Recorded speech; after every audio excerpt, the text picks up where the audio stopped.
السلام عليكم ورحمة الله تعالى وبركاته. مرحبا بكم في شيوة جديدة من شيوة ديليس إيما. كي دايرين؟ لاباس عليكم؟ نتمنىكم تكونوا كاملين في صحة جيدة ان شاء الله. اليوم كما تشوفوا معايا نقدم لكم وجبة صيفية تيبغوها الكبار والصغار. لي طاغلياتيل على صوص بلونش اولا لي طاغلياتيل بالصلصة البيضاء، تجي لذيذة لذيذة بزاف بزاف صراحة. ان شاء الله نتمنى انها تعجبكم وتنال الاستحسان ديالكم. شكرا لكم على التعليقات وعلى التشجيعات ديالكم، اللي يخطيكم عليا صراحه تفرحني بزاف. اذا الا كنتوا تشوفوا لي اول مره القناه ما تبخلوش عليا بالاشتراك وتفعيل الجرس باش توصلوا بكل ما هو جديد، وايضا تشاركوا معايا في الانستغرام اللي هو ديليس ايما. اذا البنات نتمنى تبارطاجيو لا فيديو ديالكم مع الاحباب والاصدقاء باش تعمل فائده على الجميع. ويلا نشوفوا المكونات وطريقه التحضير.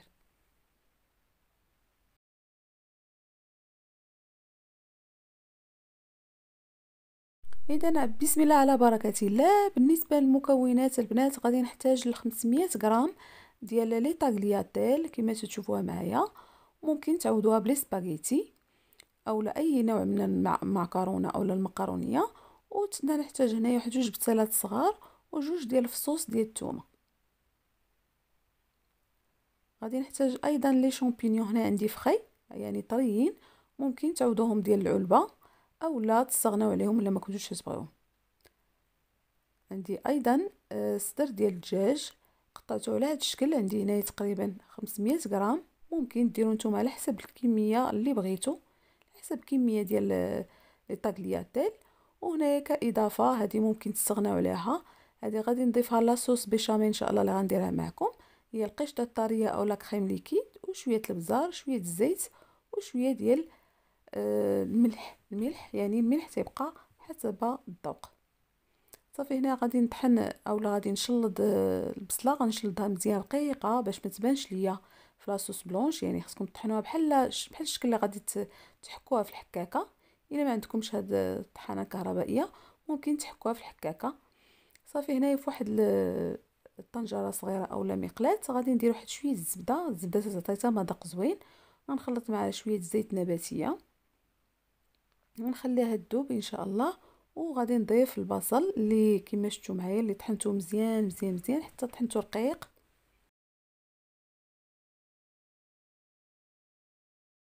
صافي وغادي نزيد عليها شويه ديال الملحه تتبقى حسب الذوق. غنضيف ايضا واحد شويه ديال الفلفل الاسود اولا الابزار.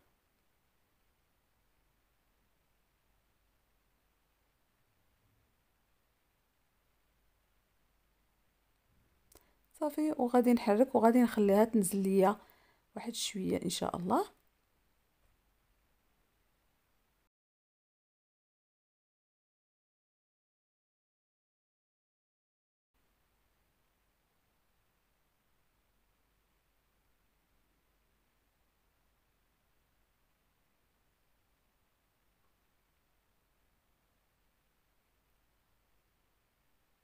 من بعد البنات هنايا غادي نضيف غنضيف شامبينيون.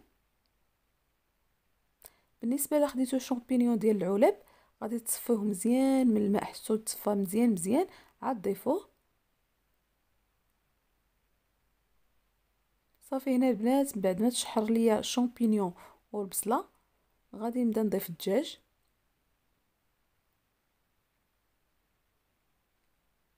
صافي وغادي نخليهم غنغطي عليهم ان شاء الله. نحرك اول حاجه ومن بعد غادي نغطي عليهم ونخليوه حتى يطيبوا ليا. ها هي البنات في هذه المرحله من نضيفوا الدجاج ما تنقصوش البوطه بزاف، لان الدجاج الا نقصتوا عليه بزاف غادي ينشف بزاف ويقصح. حاولوا انكم ديروا عافيه متوسطه الى عاليه.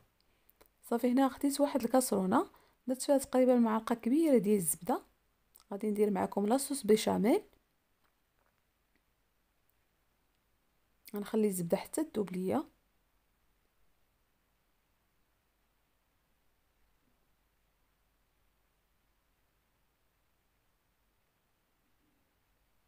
صافي بنات بعد ما دابت الزبده غادي نضيف واحد الملعقه كبيره يعني نعمرها بزاف ديال الدقيق الابيض اولا فورس.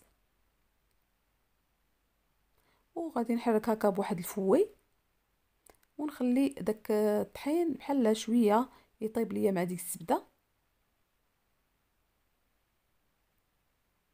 يعني لاصوص بيشاميل اغلبيه البنات راه عارفين كيفاش يوجدوها. انا وجدتها غير بالنسبه للمبتدئات اللي ما عمرهم داروها. صافي البنات غنبقى نحرك فيها حتى نخلي شويه داك الطحين يطيب ليا مع الزبده. غادي ندوز هنايا الدجاج والشامبينيون ديالي والبصله. صافي تقريبا راهم راه طاب ليا. غادي نطفي على البوطه صافي ونحيدها من فوق البوطه ونكمل لاصوص بيشاميل ديالي. صافي هنا البنات غادي ناخذ واحد نصف لتر ديال الحليب وغادي نضيفو الطحين والزبده. نزيدو غير بشويه بشويه وحنا تنحركو ضروري لان الطحين ديك الساعات يتجمع لينا. ما تخافوش يعني غادي نزيدو ان شاء الله الحليب وغادي ترجع لنا عاديه. ونبقى ضروري نستمر في التحراك.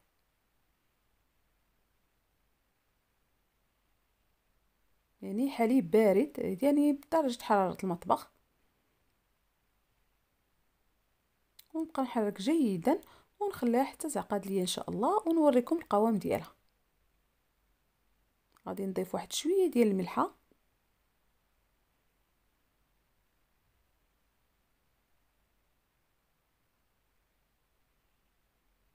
غنضيف واحد شويه ديال الكوزه. هكا نحك شويه ديال الكوزه تعطي مذاق رائع وتتواتى مع لاصوص بيشاميل.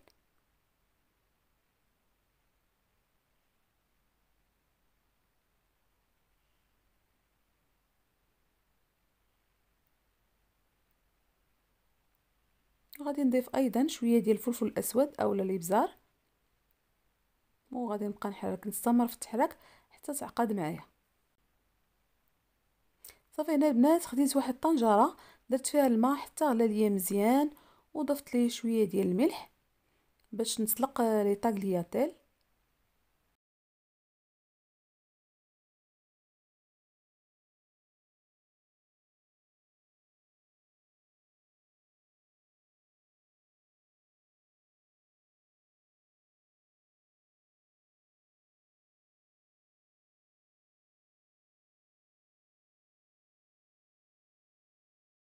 انا هنايا عندي تقريبا 500 غرام ديال لي طاغلياتيل.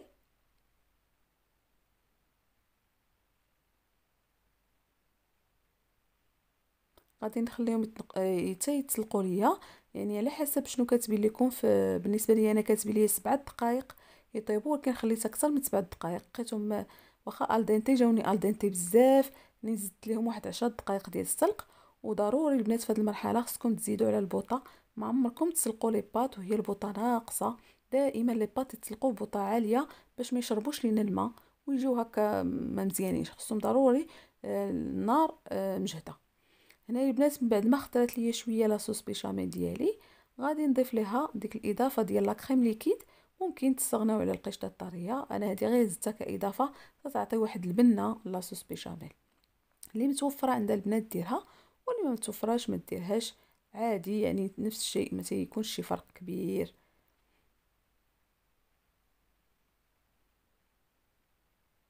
البنات فهاد بالنسبه لاصوص بيشاميل حاولوا انكم ما تجيش ثقيله بزاف اولا عاقده بزاف حيت لي بات يشربوا بزاف لي صوص.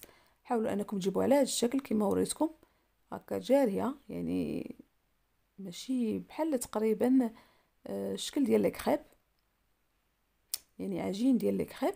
صافي هنا البنات بعد ما تسلقات ليا لي طاغلياتيل صفيتها. وحاولوا ما تكبوش عليها الماء بارد نهائيا البنات خليوها هكا كما تسلقات كما تصفيوها وتخليوها. بالنسبه للاضافه ديالي البنات بالنسبه للاضافه انا هنا زدت لاصوص صوجا بنكهه الشامبينيون. ممكن تستغناو عليها. انا تعجبني لاصوص صوجا اللي عزيز عليهم يزيدوها تجي زوينه وتعطي واحد المذاق رائع.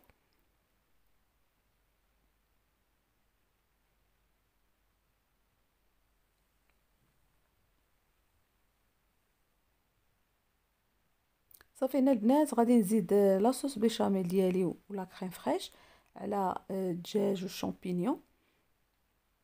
كما تشوفوا معايا تجي هذا هو القوام ديال لاصوص بيشاميل. ما تجيش عاقده بزاف باش يلا تجينا مع لي باط وتجينا مع الدجاج. ما تجيش عقده بزاف ثقيله، ولي بات تقال ما يمكنش يجيو مع بعضياتهم. صافي هكا البنات غادي نبقى نخلط جيدا حتى ينسجموا لي المكونات.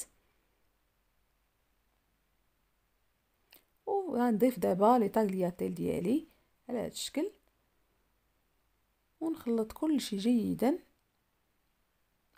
نورمالمون متى تكون حتى لي طاغلياتيل سخان اولا لي بات سخان تيشربوا لينا داك لاصوص، تشرب لينا مزيان، هي اللي تعطيهم اللذه. ممكن تزيدوا اي اضافات نتوما ترتاحوا، بغيتو تزيدوا الفرomاج تزيدوا الفرomاج، ماشي مشكل. صافي البنات من بعد ما يعني خلطت لي طاغلياتيل مع لاصوص، حطيتها هكا في صحن تقديم. غادي نضيف واحد الاضافه، يعني غادي هكا رشه خفيفه ديال الفرomاج. هنايا عندي الموتزاريل وعندي الادام، ممكن ديروا اي فرomاج عندكم. وايضا عندي واحد شويه ديال السيبوليت هكا للتزيين، ممكن تعوضوها بالمعدنوس حتى هو تيجي رائع. هنا لا سيبوليت تتواتى مع هاد لاصوص بلونش. غادي هكا نقطع واحد شويه من الفوق.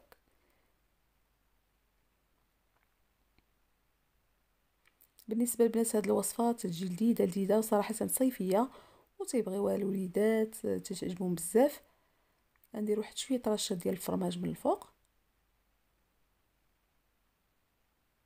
ونقدمها لكم بالصحه والراحه ان شاء الله. نتمنى ان تعجبكم وصفه اليوم، وان شاء الله تجربوها، اكيد غتعجبكم ان شاء الله، انا متاكده. ديروها لوليداتكم تيبغيوها في هاد الايام، في هاد يعني تيتشهاو بحال هاد النوع من الوجبات.